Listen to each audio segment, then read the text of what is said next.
Hello and welcome to everybody to the world's best cricket club. It's a long time since we've been together. I know, I apologise for that, but I mean, obviously, it's partly because of the interests in the summer and all the matches going on. But I'm pleased to say we're back. We're scattered about. We've got Simon Mann back in Wandsworth, and I'm delighted to say we've got Liam Livingstone just near me actually, because I'm in Dubai, but he's in Dubai. We're in adjoining hotels, but we can't actually be together. And that's probably to Liam's relief anyway.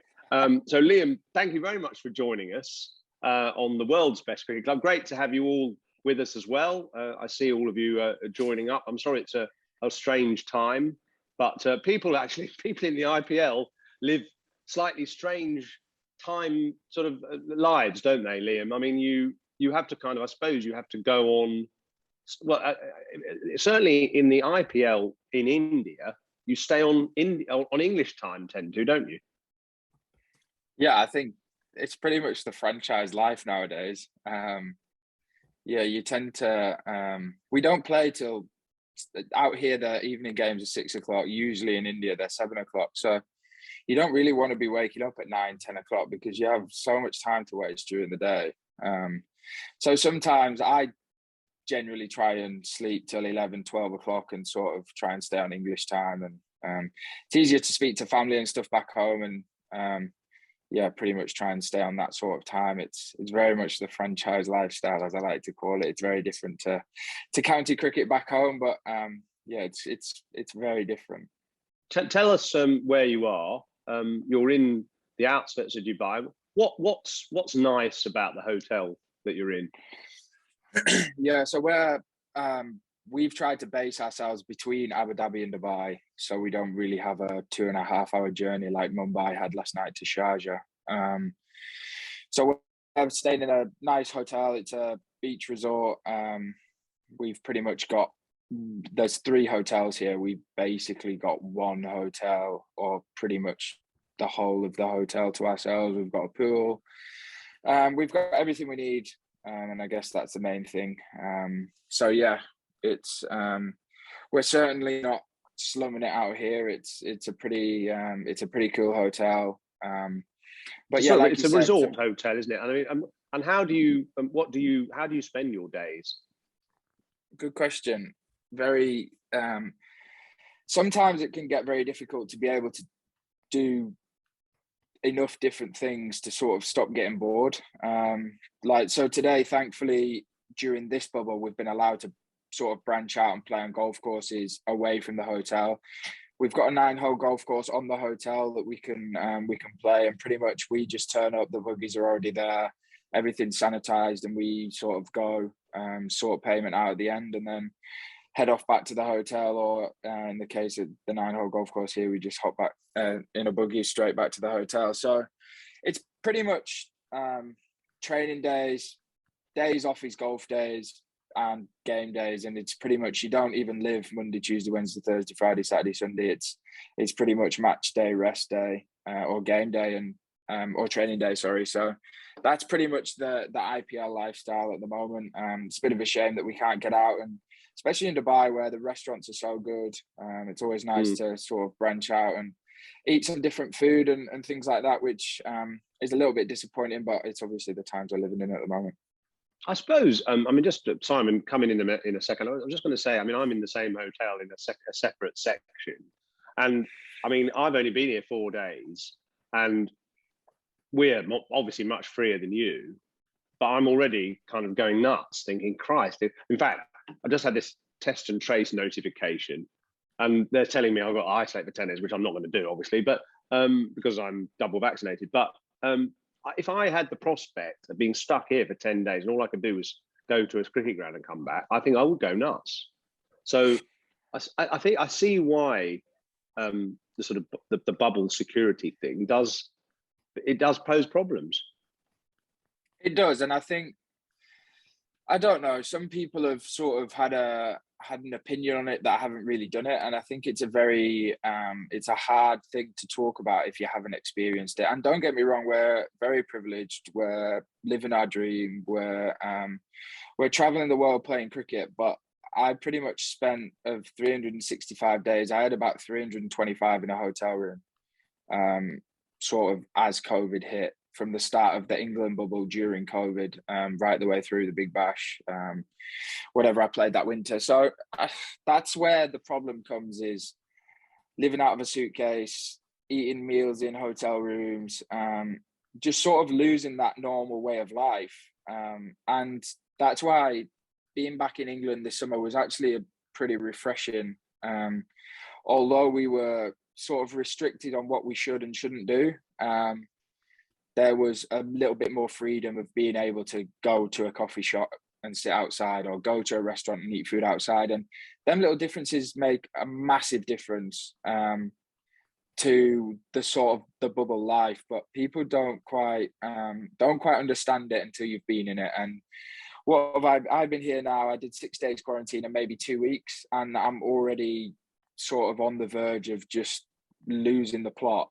But it's kind of something that it's something that I'm used to now. And I guess you kind of learning to live with the mental fatigue of living in a bubble is something that I guess us as cricketers have learned to live with. And I guess the exciting part is we've got a World Cup to look forward to, and we've obviously had the IPL, so it's probably the two best competitions around.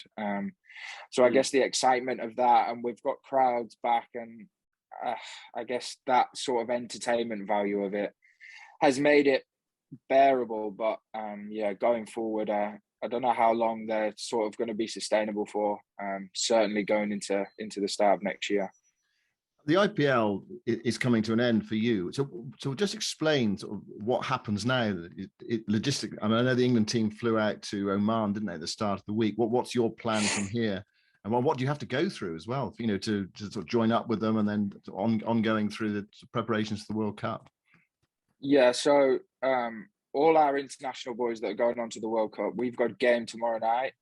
And basically from there, everybody goes straight from that game to straight to their World Cup hotel, just so that the bubble isn't broken, basically. But it's a bit different for us because we are going to Oman. So we're driving to Oman Saturday as a group, because there's lads still playing Friday. So I'm basically going to quarantine in my room from the end of the game tomorrow until midday Saturday, and then transfer from here to Oman to join up with the rest of the lads. And then we move back to Dubai just before the tournament starts. I think it's on the 16th. So that's pretty much the movements of the World Cup boys over the next sort of 24, 48 hours. And we've obviously got a game tomorrow night to finish off as well. We can't qualify, but we've still got a game to finish. So that's our movements. And the restrictions that you were talking about just now, they will be in place, will they, for the next 4-5 weeks until the end of the T20 World Cup? Yeah, I think so. I don't think it's going to change. But like I said before, I think just having that little break of being able to play golf or something like that on a day off gives you that sort of feel of a bit of freedom, of being able to get out of the hotel and and I guess spending so much time with the same people, it's the same. Like if I spend too much time at home, I get annoyed with my mum and dad. It's exactly the same thing as being out here, and you sort of spend so much time with the same people. It's nice sometimes to just get away and I don't know, if you're usually in Dubai, you can go and meet a couple of friends that you know here or whatever it is. So it sounds as though you're being a bit spoiled and being a bit of a spoiled brat, but it can just sort of wear you down a little bit without you realizing. So just the little freedoms that we get, and I think the hotel that we're staying in for the World Cup is where Chennai have been for the IPL, and Mo and Sammy have said it's brilliant. So that's right on the beach on the Palm. So hopefully we can, I don't know, have like kayaks and stuff, and even just little things like that during the day makes you feel as though you're actually free. So it's not easy, but it's all a part of it at the moment. It hasn't been the easiest IPL, has it? I mean, tough for batsmen actually. And what would you have learned from it as a player? Kind of, obviously you've got the advantage of playing here, which some players haven't before the World T20. I mean, A, do you think the pitches will be different? And B, what have you kind of gleaned from them? I hope the pitches will be different. Yeah, Yeah, I bet you do. No, I think the experience that we'll have gained will be vital going into a camp pre-World Cup. I think the knowledge and experience that the lads that have played some IPL cricket over here will be invaluable to the lads that haven't played. But yeah, why are they I difficult? guess, Can you explain? I mean, what's the like? Last night, I was at the game last night, and it clearly was difficult. Even Rohit Sharma had a bit of trouble. So, can you explain what the problem is? I think each venue has posed different threats. Last night, I guess your natural instinct to a short back of a length ball is to play with a cross bat, but when the ball bounces knee high off that length, to try and play that with a straight bat, you'd usually be wearing it in your face. So it's such a hard thing that you've always grown up to play that length with a cross bat, is to then try and play with a straight bat becomes really difficult. So there's different, I guess Sharjah's been really low and slow, which then makes hitting boundaries really tough. But there's an opportunity to do that while the ball's still really hard. So you basically got 3, 4, 5 overs to get as many as you can before it becomes difficult. Dubai has been very different. Some games have been really steep bounce with loads of grass left on the pitches, because I guess they're trying to make them last a bit longer. And then when the grass comes off, they become really slow. So it's hard to predict what the pitch is going to be like until you've played on it. But if you go too hard, you end up 20 for 3 on a pitch that 130 would be a good score. But then if you don't go hard enough on the pitch that we played Chennai on in Abu Dhabi, they got 190 and we could have chased it down in 15 overs if we'd have wanted to. So that's where I guess it's all about trying to be as smart as you can, as quickly as you can, and try and read conditions as quickly as possible. And I honestly do believe the teams that do best in the World Cup will be the teams that adapt and sort of recognise conditions as quickly as possible. Do you think the pitches are going to pose a problem to, I mean, England obviously are one of the favourite teams, but they quite like, you know, those sort of traditional flat T20 pitches. Do you think, I mean, could that be a problem, do you think? Could be an issue? I don't know.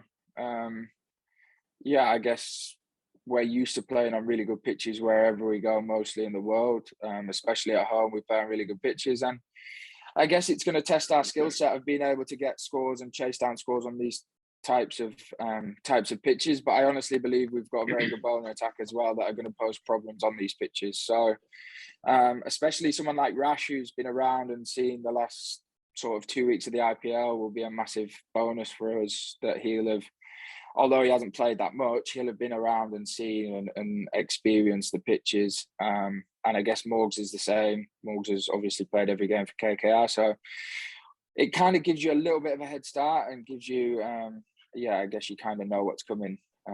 So yeah, like you said, I don't know if it's going to pose as a problem. I guess it's a different challenge to what we usually face if we were playing a World Cup back home. But I guess it's going to test our skill set. But I do believe that we've got a very well-balanced squad. We've got pretty much every base covered. And I reckon it's the team that probably plays the smartest cricket, not the most explosive cricket, that will win the World Cup. Now, let's talk about you. Let's talk about you for a bit. I want to play you something. This is a big 6. I can't remember. I think it's off Harris Ralph, I think. Can you see the picture there? Yeah. I'm not sure if you're going to get the sound of this, but this is one of your 6s in. This was against Pakistan. I just love it. I mean, let's just watch it. Oh my goodness! Where has that ended up? That's massive. That is enormous. Where did it go? I didn't see it. Well, I think it went into the top tier. First ball in the slot and dealt with. Great swing of the hands. Great base. You look at that back hip of Liam Livingstone. Oh, hang on. Stays static. Sanga, it's gone over the stand. That's on the rugby pitch. No. So, I mean, can you hear? I don't know if you could hear. Could you hear the commentary there? Yeah, I might go down actually and show Sanga this. we've got a game. Well, yeah, tomorrow, I mean, haven't we? Sanger's on commentary there because he's your director of cricket, of course, at the Royals. I mean, just tell us, how do you hit the ball? So, I mean, I was at the 100 final, and Mark Nicholas and I were in a box actually, and a couple of your sixes went quite near us, and we said, when you and Moen were batting against Mills, Garton, and Jordan, you know, it was some of the most exciting. Sorry, was that right? Who were you facing? Yeah. Yeah. We thought it was some of the most exciting cricket. 15 minutes of cricket. Then you got run out with an amazing piece of fielding. I mean, it was some of the most exciting cricket we've ever seen, Mark Nicholas and I. We've seen a fair bit of cricket. Some of those shots you hit are just ridiculous. My kids are looking at it going, how does he do that? So how do you do it? I don't know. It's. I mean, you have worked on your foundation a bit, haven't you? Yeah, we do. Power hitting and bases for power hitting has now become a part of training. It's become a part of the game. It's now range hitting is a thing that we do practice. So I guess it's just making sure that the biggest change that I've made is trying to get in a consistent base where I can hit the ball as far as I can consistently, which I've managed to do over the summer. But I don't know. I think I've been blessed with a really good swing and bat flow to be able to hit the ball further. I've got long levers, and I guess I use my body really well to hit the ball. And I guess it's probably something that does me no good in first class cricket, but helps me a lot. Like that position where I'm pretty much swinging horizontally to hit straight is no good if the ball's nipping away from you with a red duke. So I guess it's having that skill set to know that that's the way to go. And I guess if you probably paused on that still there, in red ball cricket, it is exactly what you do not want. Fully square on, and you've dropped your back knee, which basically is the worst position you could probably get into if you're playing a red ball game. So I guess it's sort of understanding that white ball cricket is kind of turning into a little bit more of a power hitting game than what red ball cricket is, and I guess working on it, trying different things. That some things may work, some things may not work.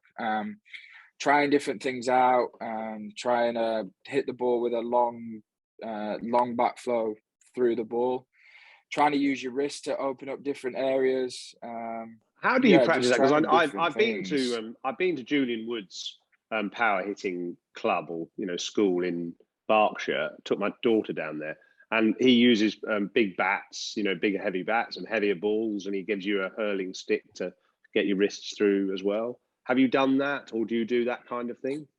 I did one session with him during a Lions thing, but that's all I've really had with Woody.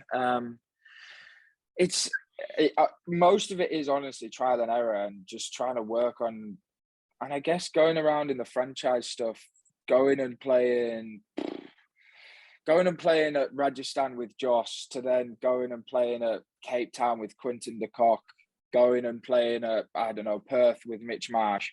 Everybody's got a different swing, and sort of trying to learn how they hit the ball their own way and why they're so successful in how they do it. And then trying to see if you can bring any of that into your game and trying to use that in the net. And I guess sort of trial and error, help from coaches, and pretty much sort of not getting too far away from what you do really well, but also being open to expand your game and learn from other people, and sort of don't be scared to try things, and if they don't work, get rid of them, or try things, and if you feel like you can adapt them into your game, then bring them in. And I guess watching Josh as I don't know, maybe a 21, 22-year-old just coming into white ball cricket and professional cricket, I got really wristy trying to hit balls with my wrists all the time. And I was wondering why I was slicing balls up in the air all the time. And because basically I wanted to hit it like Josh. And then all of a sudden you kind of bring everybody's sort of the learnings that you've had from everybody, and you try and use it. And if it doesn't work, it doesn't work, and you park it to one side. And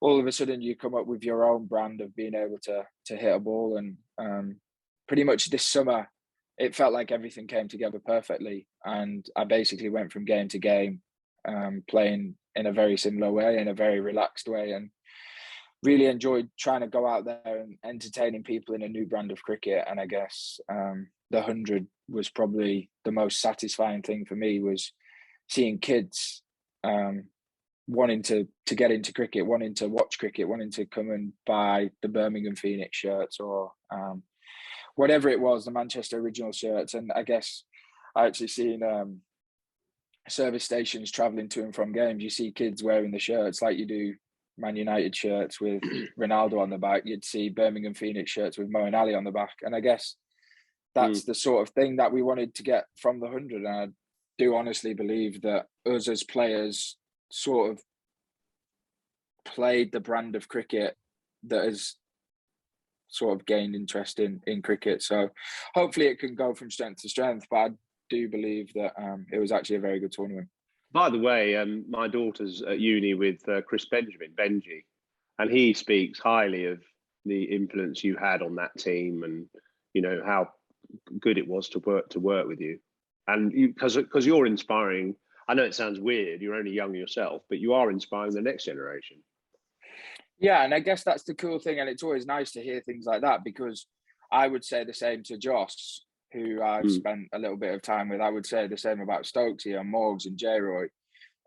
So it's always nice to hear things like that. And I guess him and Smeedy were sort of two blokes that I spent quite a bit of time with away from the cricket as well. And you talk about cricket, you talk about different things.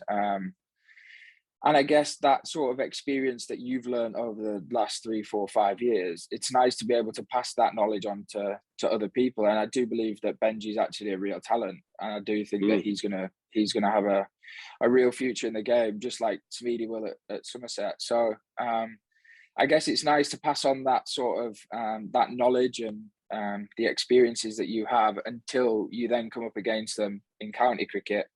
And they do really well against you, which I had with Benji getting 100 in the championship against us, and then Smeedy knocking us out of the T20 quarterfinal, all within the same week.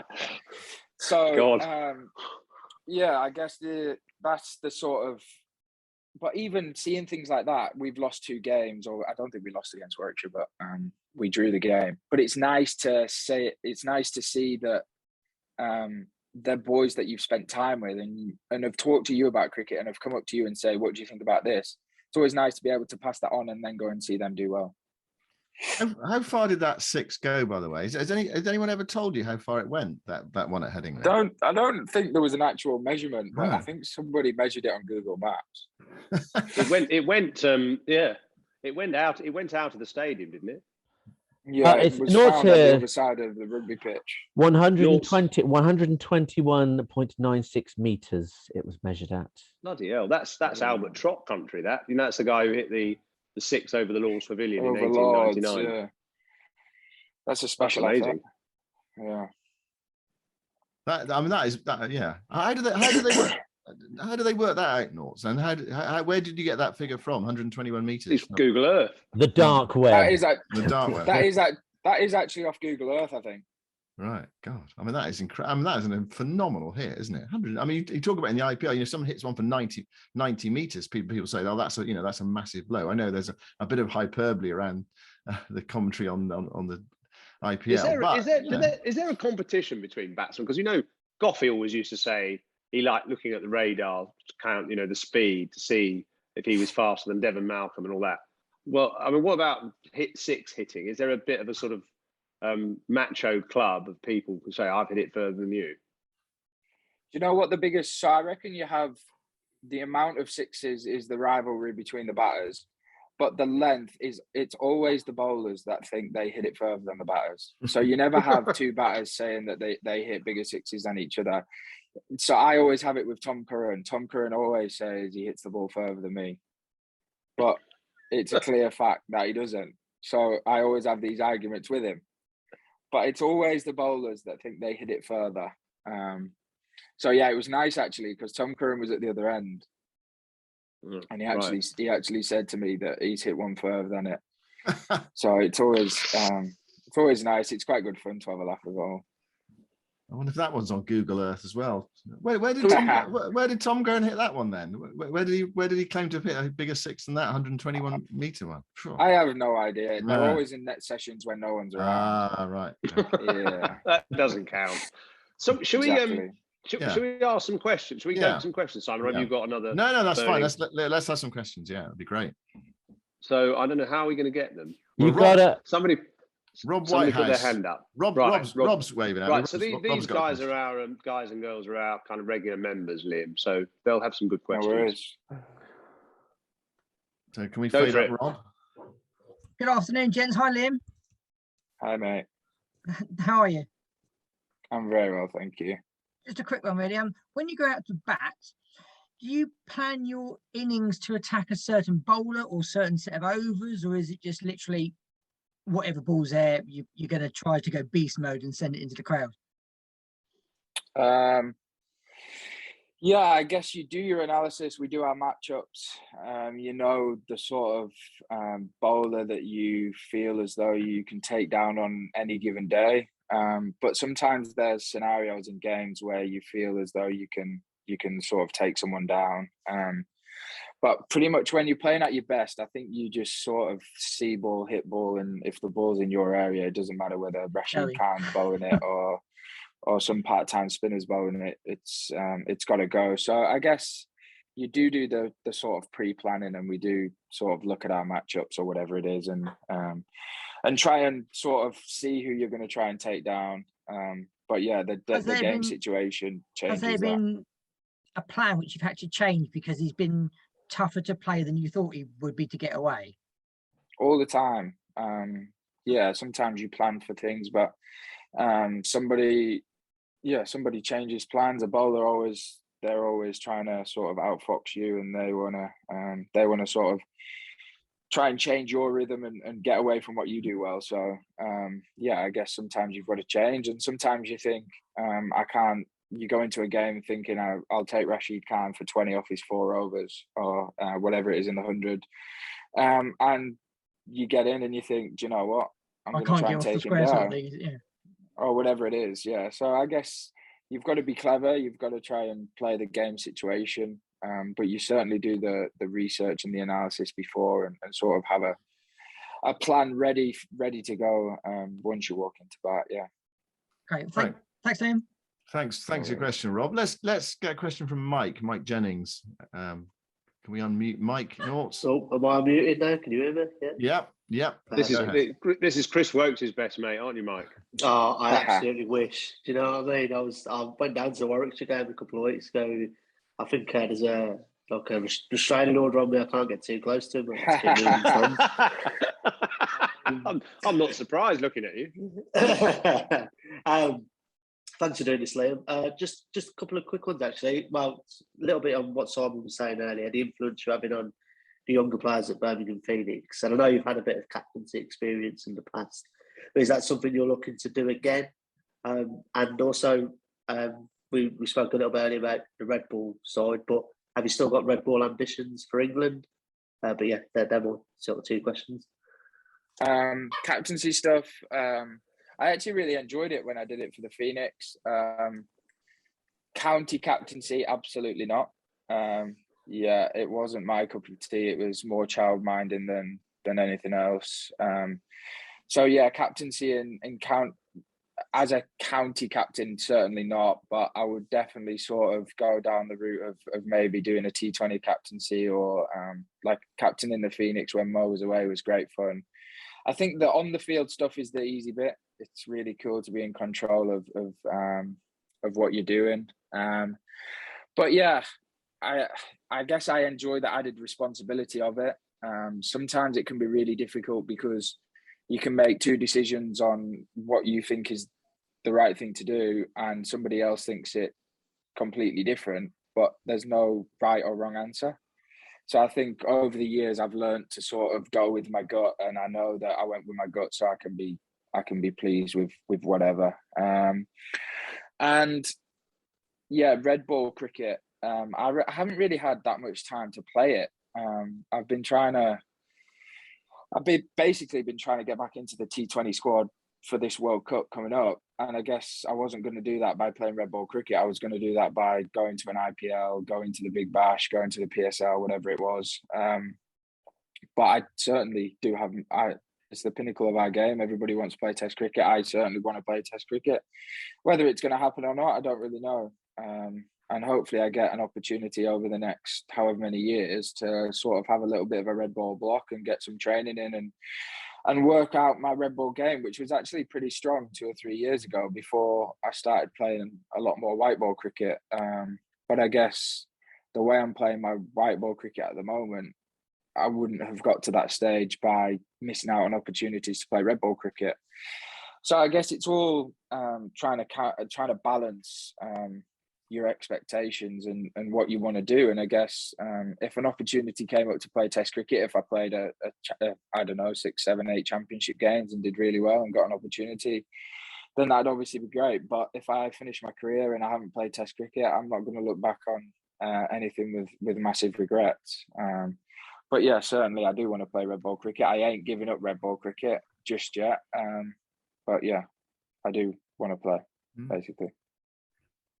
Great. Excellent. Good answer. Yeah. Is it Griffin? Yeah. Shall we have Griffin? Well, I'm going to. He might not have a Griffin. camera. No, this is Griffin. Oh, it's Griffin. This is Griffin, Liam, who is actually in the same hotel as me. Oh. A young 14-year-old burgeoning talent that is doing a bit of training at the Royals Academy out in the middle of nowhere in Dubai. He's just joined the club tonight. Griffin, are you there? You're on mute. You're on mute at the moment. Yeah. There you go. I just worked it out. Can you hear me now? Yeah, we can. Great. Okay, perfect. Liam, I just wanted to ask you one question. It's just, how do you keep motivated to play cricket? Because I've heard so many stories about players who were really good and then all of a sudden they've just lost interest and don't want to keep playing anymore. I think the motivation side of it, I think that comes at a very younger age to what I am now. I think the motivation is, I think it's all about learning to ignore distractions when you come up through high school, into college, into your sort of basically between 14, 15, 16, 17, 18, I reckon. And I guess that motivation is how much you want to play cricket as your profession. How much do you want to turn up to cricket every day and go and train and go to the gym and yeah, sort of make it your lifestyle. I know loads of people that were so talented and much more talented than me when they were growing up, but they got to 15, 16, 17 and wanted to go out every weekend and wanted to do different things and sort of lost their interest in cricket. Which there's no right or wrong answer, but I sort of always had that goal that I wanted to play cricket as a job. I didn't want to go and do a 9-to-5 job or whatever. I always wanted to play sport for a living, and I wasn't good enough at football, so I ended up going down the cricket route. And pretty much, I guess from 15 onwards, I put in a lot of commitment to cricket, and thankfully, come 18, 19 years of age, it paid off for me. So I guess right now the motivation is you're paid to do it. It's your job. And I guess the entertainment value of what we do is the most satisfying thing you can ever imagine, is going to a full ground and being able to entertain people is something that you can't really get anywhere else apart from professional sport, certainly for me anyway. So I guess the motivation as you grow older changes. But I do understand what you mean about lads with so much talent that drop out of the game. But I guess that comes down to how much you want it and how much you can ignore the distractions of teenage life, I guess. So Griffin, you're a leg spinner, aren't you? You're a leggy, aren't you? What's your ambition? Well, yeah, similar. I don't want to sit in an office building and have the same thing every day. That would bore me so easily. So yeah, and that was exactly what I was like at your age. I was actually a leg spinner growing up, and as I grew taller, I sort of lost my way bowling leg spin, and my batting took over. but I guess I just worked as hard as I could the whole way through on both skills that then allowed my batting to take over, and my leg spin sort of faded away for a couple of years. And then once I'd stopped growing, my leg spin sort of came back to me and could control my length a little bit more. And I guess it sort of added another string to my bow. So I guess, yeah, it's how much you want it and how much sort of you're willing to sacrifice and work to get to where you want to get to. And some people enjoy living a cool life and doing different things, going out at a weekend and whatever. I enjoyed going and trying to get better at cricket, and there's no right or wrong answer. But certainly, as you asked about motivation, I guess making it your job was probably my biggest motivation. Thank you very much. You're welcome, mate. Good question. Excellent question. Yeah. We got a question That's from your dog. You got a question from your dog. Well, the problem is, Yoz, it's actually her feeding time. So I'm going to have to go downstairs and feed her because you're going to keep on barking. In the meantime, let's get a question from Will. Simon, hello. Liam, how are you? I'm very well, thank you. Good. I did have one question, but Rob's already nicked it, so I've had to frantically think of one very quickly, but I have done. With the World T20 coming up, is there any? Are there any countries that you kind of fear, or you kind of think, this country is going to be, a bit of a kind of like a dodgy team or something? And do you have any kind of set plans that you'll obviously discuss about? So, trying to, think if it's like Australia, trying to tap them in like the first 10 or something, first 10 overs or something. No, I think we definitely don't fear anyone.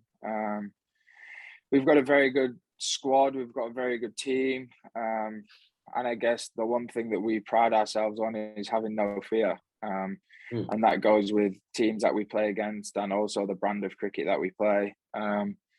And it's something we pride ourselves on, and it's not something we'll go away from.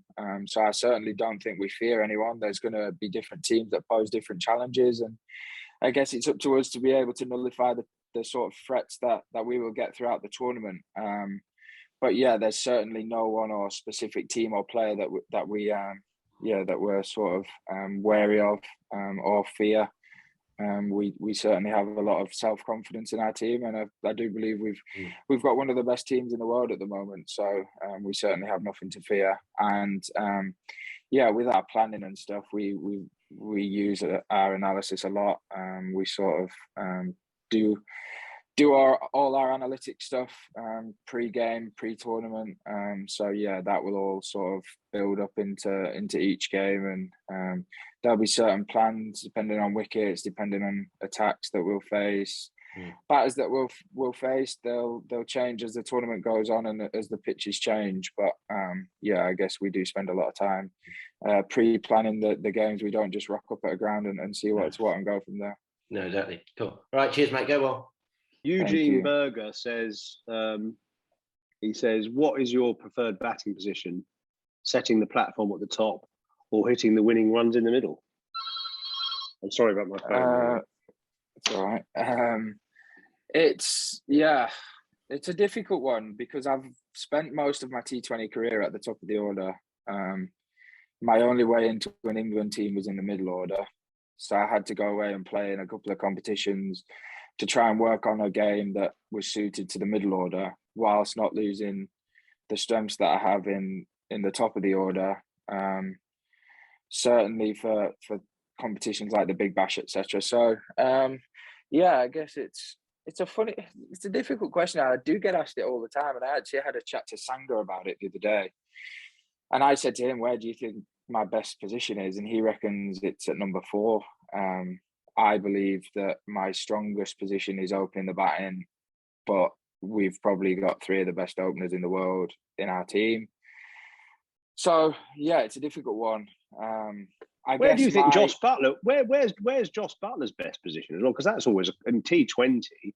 That's always a constant debate, isn't it? Because he's a brilliant opener, but nobody bats like him at number 6. So it's like, I'm sure he preferred to open. You'd all prefer to open, really, wouldn't you? Because there's only 2 boundary fielders. Yeah, I guess that's the biggest thing. I guess you can't argue with Josh's stats at the top. Since he's gone up the top, his stats are phenomenal. So it's pretty hard to argue against that. I'm just the biggest thing that I pride myself on is being flexible. And if we're chasing 230 on a small ground and having the flexibility for someone to go, you're going in at number 3, or you can come in at number 7 like I did against Pakistan, and we need 12 off whatever and try and hit your first couple of balls for 6. I guess that's the flexibility and the versatility that I've worked on over for the last 4 or 5 years. That has helped me get to where I am now and back in an England team. And I do honestly believe that the versatility has probably helped me work my way back into that team. And if I'd have only batted at the top of the order, I don't think I'd be in an England squad at the moment. So you've done tremendously well, actually. I mean, you look at that England's batting lineup and the World Cup winning team, and you've done phenomenally well to get into that, actually. I mean, it's remarkable, really, because that's the best group of batsmen England have ever produced, and you're in there now. So I think it's probably one of the hardest sports team in the world to get into, or it has been over the last couple of years. So I guess that's going back to the red ball cricket and the franchise stuff. You've got to go away and do well in these franchise tournaments to put pressure on people that are already in there. So yeah, it's like I said, it's been a goal of mine for 2 years to get into this World Cup squad, and thankfully I've done well enough to get into it.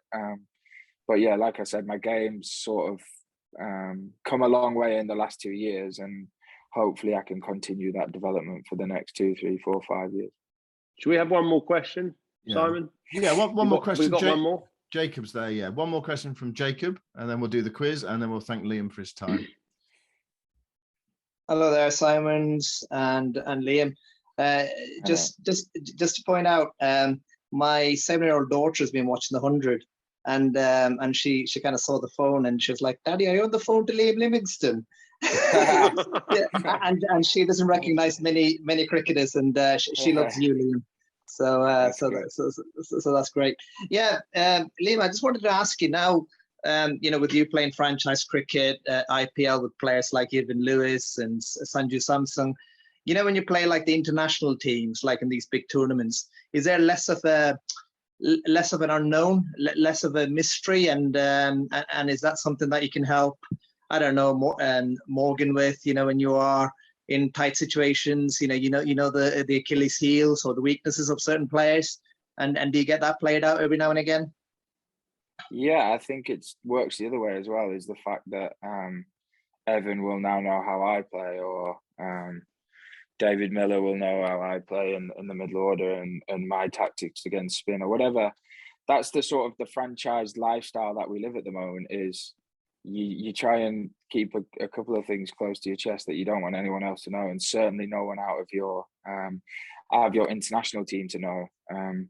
So you've got to be careful, especially in team meetings, not to sort of give away too much information, but you obviously want to win an IPL for Rajasthan, and you've got to find the best way to get Owen Morgan out, or the best way to get Jason Roy out. So it is different. It's a very weird scenario where you can go from 1 week working together with someone to 3 weeks later you're trying to get them out. So yeah, I guess the way that analysis in cricket has gone, there's actually, you don't feel as though you're giving away too much information. And I guess that's the good thing these days, is that there's so much analysis that pretty much everything is known anyway. So, but yeah, I do know what you mean, is you go from sort of giving away all your secrets to players that you're batting with and telling them how you're going to play this and that. And then, 2 weeks later, you're playing them in a T20 World Cup.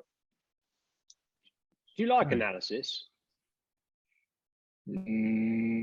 I don't use it as much as other people. I'm very much an instinct person. I like to see what I think and go from there.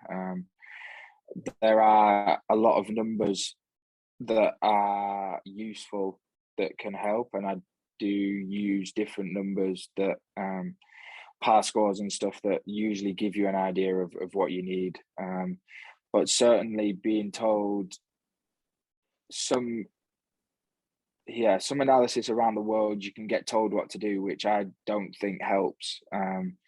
and somebody saying Rashid Khan struggles when someone tries to hit him over extra cover is probably not great information for someone that doesn't hit over extra cover and somebody that's bowling 60 mile an hour and you have no idea which way it's spinning. So I guess, there's some stuff that's really good and there's some stuff that can sometimes do more harm than good. But there's certainly getting better and more. There's more precise information coming down to players, and the sort of the needless information staying at the sort of head coach and captain level. And that's certainly what I found in the 100 was matchups and stuff were sort of spoke about in coaches and head captain and coaching meetings rather than team meetings, which I think is really relevant, and that's certainly how Morgs goes about it. Great, excellent. Right, great. Good question, Jacob. Really interesting. Yeah. That was a great question. So, okay, really interesting. Right, we're going to do the quiz now. This is your last assignment. It's a quiz called "How Well Do You Know Yourself?" and everybody on this show has done it. Simon, what's our lowest and highest scores? Well, our lowest score out of test 10 questions. Our lowest score is Alistair Cook with 4. He didn't do particularly well. I think Collie got 10. He's the only one who got 10 out of 10, didn't he? And most people get around about the 6, 7, 7.5 sort of mark. Degree of difficulty, well, we'll find out in a second, Liam. But they're all questions about yourself. Some are a bit easier than others. Yours, we normally have some music and we have buzzers as well, don't we, for right and wrong answers. Well, I'm sorry that I haven't brought all my audio kit with me all the way to Dubai. So I'm afraid it's just a silent quiz, this one, just the questions and no buzzers. Or I've got a couple of nice buzzers. I was trying to find a buzzer on my phone here, but I failed. Don't worry. Sorry. Don't worry. I'll do the sound effects. Okay. So if you get it right, he's got it, which is Josh Butler's wicket of at the end of the World Cup. And if it's wrong, you get a okay. Right. First question. I have to ask the first question because it's a picture question, right? So you have to tell us. But I'm just going to show you a picture first, which is this. What sort of memories does that bring back? Good ones. Yeah. Okay. So go on. Explain what it is. That was 350 against Colby in a national knockout game. It's just ridiculous. That was actually came at a good time. I think that was a couple of weeks before Lanc started their T20 stuff, their T20 campaign. And I hadn't played a game for Lancs at this point. I'd done really well in second team cricket. And I actually think that this innings sort of pushed me into selection for that T20 campaign. And we won the T20 that year. So I genuinely believe without this innings, I don't think I'd have played that year.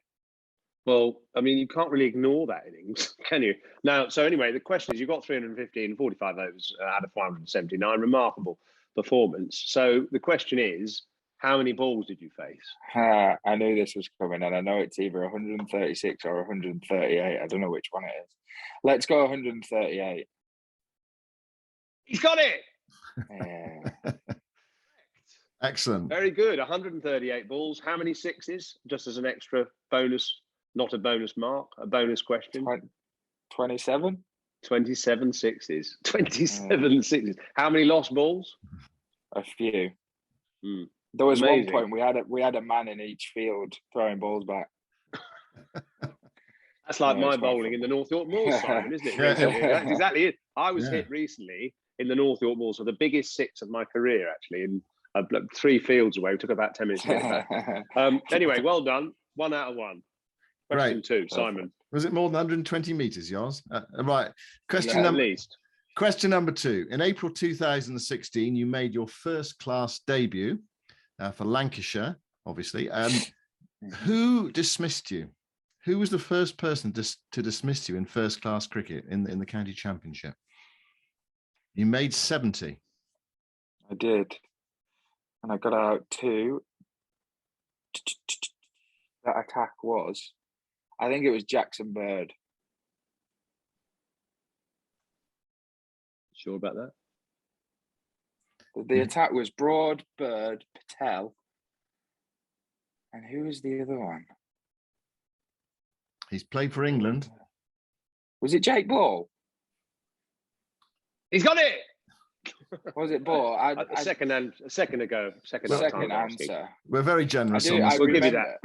Yeah. We'll give you it. I do remember the innings actually quite well. I had a really bad winter, and I don't even know how I played that game. I'd literally not scored a run all winter, and Gilo said, "You're going to bat at 7 for the first 4 games." I was like, "What? How on earth am I going to bat at 7? I haven't scored a run for 6 months." And thankfully, I started really well. My career kicked off from there. Right, good. 2 out of 2.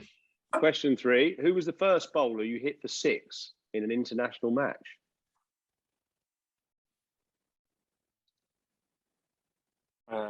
Bhuvaneshwar Kumar. He's got it. Yeah. At Pune. Yeah. Pune. Very good. Excellent. Very good. 3 out of 3. I think you actually hit him for successive 6s, didn't you? Two 6s. Yeah, 2 successive 6s. Yeah. It was the first one. I think was over fine leg, something like that. Anyway, right, great. He's only a dobber, isn't he? 3 out of 3. Right, okay. This gets a bit tougher now. Question number 4. You've played 11 international matches so far. That's in white ball and in short format, T20 and 50 over. How many 6s have you hit in your international career so far? I can give you you might know, but you can have a stab at it. But I can give you some alternatives. Wait a minute. 1, 2. Don't count them all. No, I 10, like this. 11, 12, 13. I hit 10 at Nottingham, 2 in that game, 1 that, 1. 16 or 17. Let's go 16. Well, I was going to give 17. I was going to give you 10, 14, 18, or 22. 18. Because we're very generous. That's 4 out of 4. That's very good. Bloody hell. Very good. Right, 4 out of 4. Question 5. Who are the 3 batters you've dismissed in international cricket? KL Rahul, somehow. Kusal Mendes. And who was the other one? Indeed. Who was the other one? I've never even heard of him. Have you not? No. Was it against Pakistan? No, it was against Sri Lanka. Lesser known Sri Lankan, probably. That's why Yoz has never heard of him. Totally unknown Sri Lankan. So you're on course for half a mark here.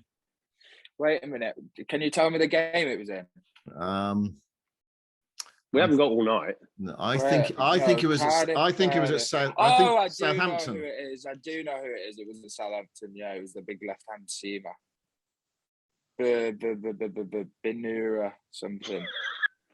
Binura. What's it called? Yeah, no, I'm going to give you that. Yeah. Fernando. Yeah, Binura Fernando. It's 5 out of 5. He's got it. 5 out of 5. He's on track to challenge Collie right at the top. And how did you get KL Rahul out, by the way? It was a Jaffa. Was it? It was caught short fine off a full toss. It was caught short fine off a leg stump full toss. He went to sweep it. They all count. They all count, correct. Right, you're going well. Liam, 5 out of 5. Number 6. How many first class hundreds have you made? 8.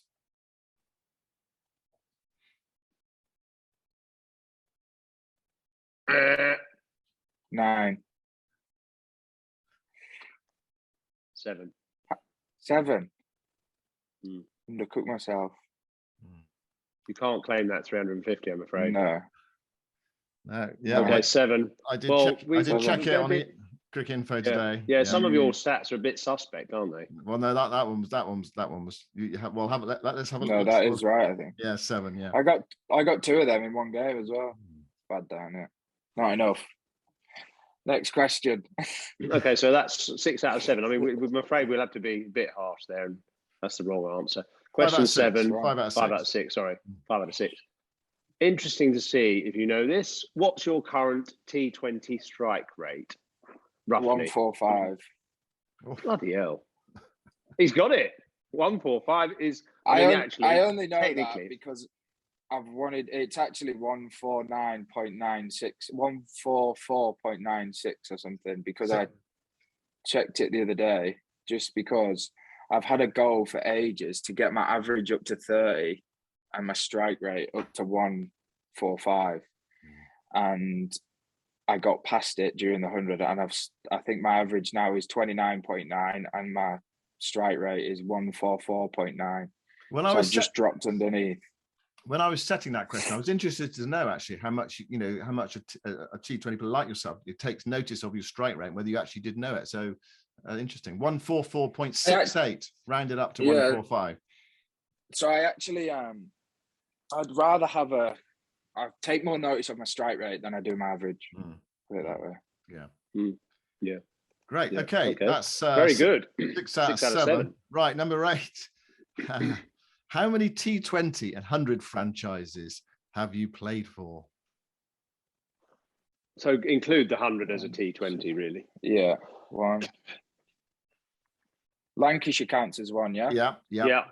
1, 2, 3, 4, 5, 6, 7.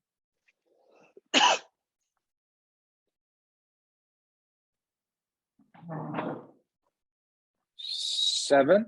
7 is the right answer. 7 out of 8. Now we've lost our question master. You got 2 questions to go. You're heading. I'm about to choke. Oh, right. Just have a glass of water. Okay. Well, I've got COVID. All right. I'll ask the last 2 questions then. Question number 9, Liam, going well. 7 out of 8. Question number 9. How many Instagram followers have you got?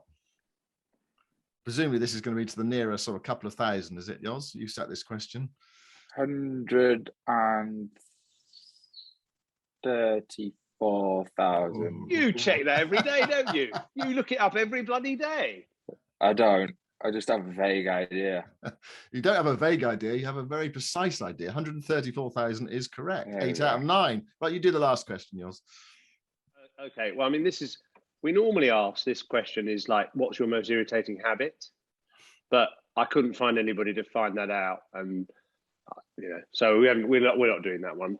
So this question is, who do you usually say you most admire as a player?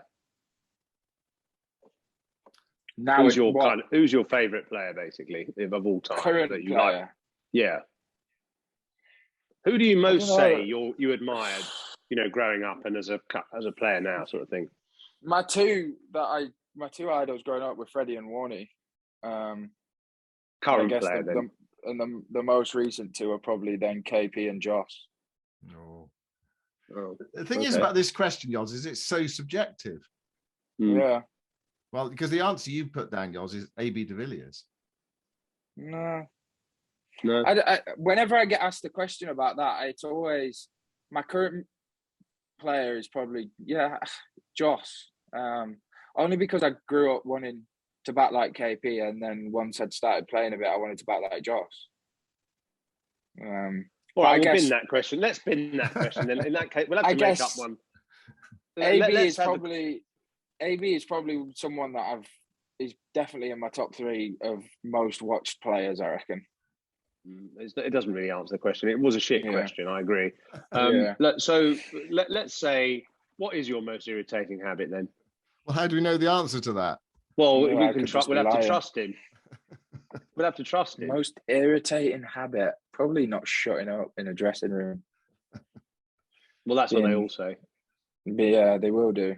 You can probably ask that and you'll probably get the same answer. Yeah.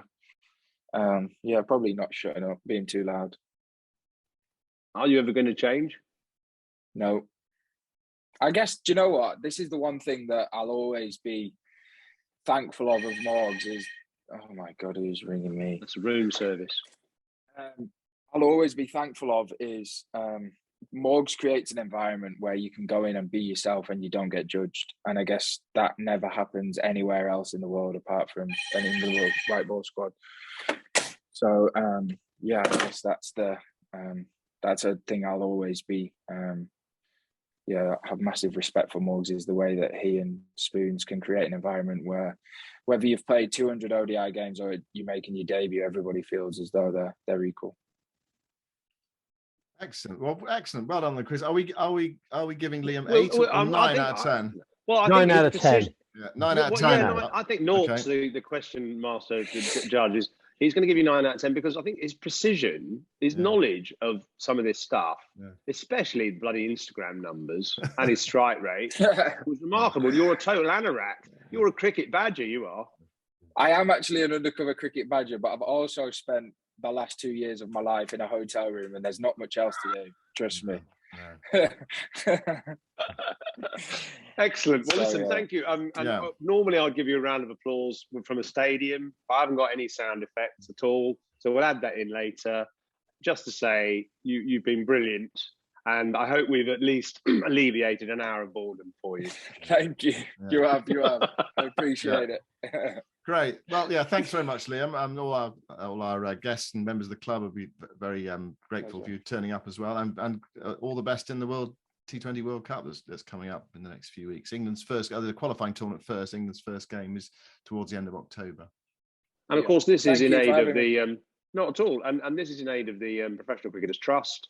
So we give all the money, or most of the money we take out of this to the trust, actually. So it's all for a really good cause as well. So many thanks, and good luck with everything. I'm sure you'll go brilliantly. Perfect. Thank you very much. Cheers, guys. Cheers, Liam. All Cheers. the best. Thank you. Cheers. See you later. Bye.